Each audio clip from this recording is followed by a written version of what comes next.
Bonjour Mathieu, Salut. merci de nous recevoir dans ton atelier, enfin chez toi. Ouais, c'est chez moi. Tu as la particularité de créer des masques en polyéthylène.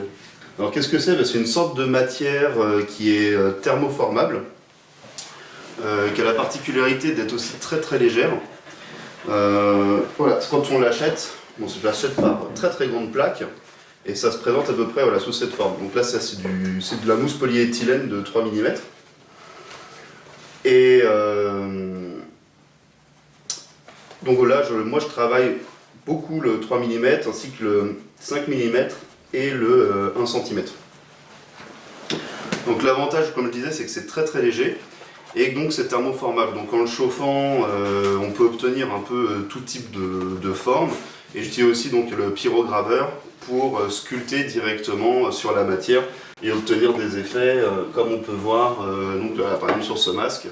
On voit tout le travail de gravure effectué en fait. Donc voilà, donc ça à la base je pars donc d'une plaque toute plate que petit à petit en fait je mets en volume. Tu ne te considères pas comme un artiste steampunk, mais tes créations sont un savant mélange multiculturel et d'uchronie historique. Comment tu définis tes inspirations? Alors je vais peut-être partir un peu de la base. Avant moi j'étais musicien, donc j'aimais beaucoup travailler dans en fait, un univers qui m'était propre et qui était associé à l'univers du cirque, donc des clowns également. Et c'est vrai que l'idée déjà d'être grimé, c'est toujours quelque chose qui m'a plu, parce que ce que j'aime avant tout c'est l'esthétique du masque, enfin, c'est le sentiment qu'on n'est pas jugé derrière un masque en fait, c'est un peu une sorte d'armure. Et je crois que quand j'ai arrêté la musique, je me suis retrouvé en fait à Venise, où j'ai rencontré un des rares maîtres des masques vénitiens qui reste encore, dont j'ai malheureusement oublié le nom actuellement, mais c'est la personne qui a travaillé par exemple sur les masques du film Eyes Wide Shut, que tout le monde connaît au moins de nom.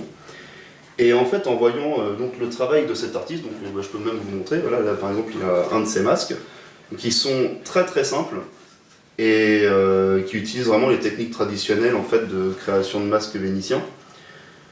Et ben, j'ai été vraiment époustouflé par ce travail, d'autant que j'ignorais complètement qu'à Venise, ils étaient plus que 3 à faire réellement des masques et que tout le reste était en fait des copies chinoises ou indiennes, qui sont d'ailleurs vendues beaucoup plus cher que les masques traditionnels. Il me semble que ce jour-là, j'ai acheté au moins 4-5 masques à cette personne, et autant dire que j'avais pas spécialement un gros budget sur moi, donc si j'ai pu m'en payer autant, c'est que c'était vraiment abordable. Et tous les premiers masques que j'ai réalisés partaient toujours d'une base de masques traditionnels vénitiens. Même encore maintenant, derrière chacun de mes masques, il y a toujours une base, au moins d'un loup vénitien derrière, en fait, c'est un peu mon départ, c'est là-dessus que je pars et après je construis tout autour.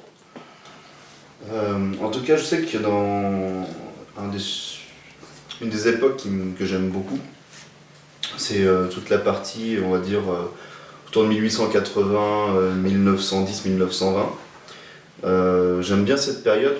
Il y a tout ce côté découverte des autres cultures. Je sais pas, pour moi, je sais que c'est un aspect un peu romanesque, mais ça me fait un peu rêver cette époque, comme si on était un peu en une ambiance encore d'explorateur, etc. Et j'aime aussi particulièrement l'esthétique. C'est vrai que Jules Verne, par exemple, c'est un auteur que j'aime beaucoup. J'aime beaucoup son esthétique imaginaire. Et je suis surtout très très fan de tout ce qui est art déco et art nouveau. D'ailleurs qu'on peut retrouver sur pas mal de mes créations, dans certains motifs floraux ou des motifs plutôt assez rigides, etc. C'est vrai que j'essaie de beaucoup mettre cette esthétique, même limite un style architectural sur mes masques en fait. Et d'ailleurs sur toute la collection que j'ai fait sur les dieux égyptiens, je me suis vraiment dit à ce moment-là que j'étais en train de faire une création steampunk. Et je me suis dit, à cette époque-là, les gens s'inspiraient aussi beaucoup de tout ce qui était antiquité. Et je me suis dit, pourquoi pas faire des créations steampunk, mais en reprenant l'Égypte antique. Parce que si le mouvement steampunk était une époque qui avait vraiment existé, ils auraient très bien pu s'inspirer donc soit de la Grèce antique ou de l'Égypte antique, etc. Donc voilà, ça fait aussi partie de certaines de mes influences. Et oui, alors ce qui est assez important pour moi, c'est que j'ai envie que mes masques, on ait l'impression qu'ils aient vécu en fait, comme si c'était limite des pièces archéologiques qu'on avait déterrées et qu'ils venaient d'une autre époque, donc une uchronie en l'occurrence. Mais voilà, j'aime bien l'aspect patiné, l'aspect comme s'il y a eu des coups dessus, des aspects vieillis. Et comme c'est de la mousse à la base, c'est avoir la sensation ce sont vraiment des objets très lourds en métal ou en vieux bois, un truc comme ça. Mais c'est vrai que beaucoup de mes créations sont plutôt d'aspect métallique. Et donc, par exemple, le masque qui est ici, il fait 300 grammes et c'est un de mes casques les plus lourds parce qu'il y a des pièces métalliques ici, par exemple, qui aimantent la partie avant du casque. Mais sinon, c'est vrai que les créas sont très légères. Et j'aime bien aussi donc travailler sur l'illusion du poids, l'illusion de la matière. Et quelque part, ça colle aussi avec le masque, qui est une illusion aussi de qui on est, de notre personnalité, quoi. Comme tu le disais tout à l'heure, tu viens du monde de la musique, mais tu es aussi géaniste. Dans les deux cas, tu portes des masques et des costumes. Qu'est-ce qui t'a poussé à vouloir te consacrer uniquement à la création plastique ? Le GN, oui, j'ai commencé à faire des créations là-dedans au début pour le plaisir, pour moi. Et quand j'ai commencé à faire mon blog, le réseau de GNistes, d'amis, etc. m'ont commandé les premières pièces. Et de ça, après, a débouché sur d'autres plans pour des entreprises, des plans, des expositions, etc.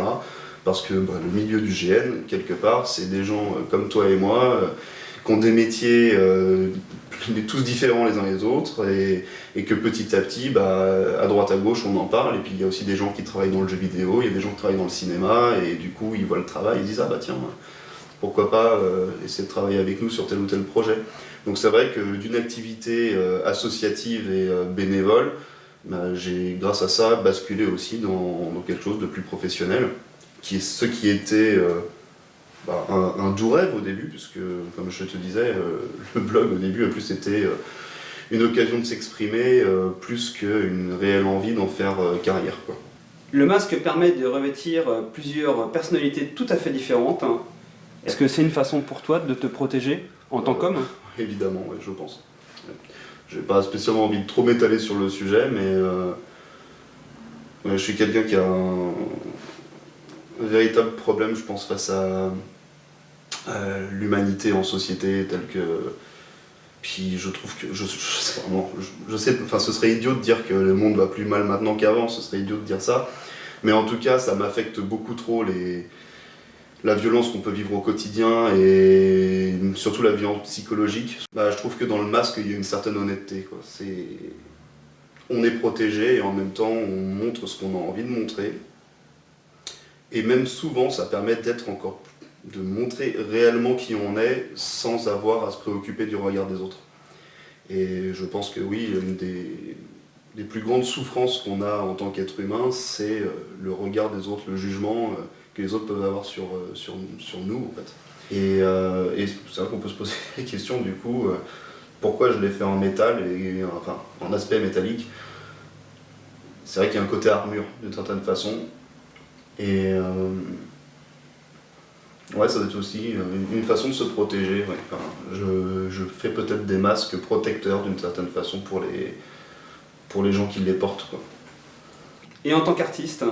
Je sais pas si ça répond complètement à la question, mais ce que j'aime beaucoup, c'est de discuter avec mes commanditaires, entre guillemets, et de leur poser beaucoup de questions sur qui ils sont et ce qu'ils ont envie qu'on représente dans le masque. Alors je leur demande pas de me montrer graphiquement exactement ce qu'ils veulent, mais justement ça va être plutôt un travail d'échange intellectuel, entre guillemets, d'apprendre un peu qui ils sont, de connaître vraiment ce qu'ils aiment et d'essayer de créer un masque qui va coller à leur moi profond, en fait.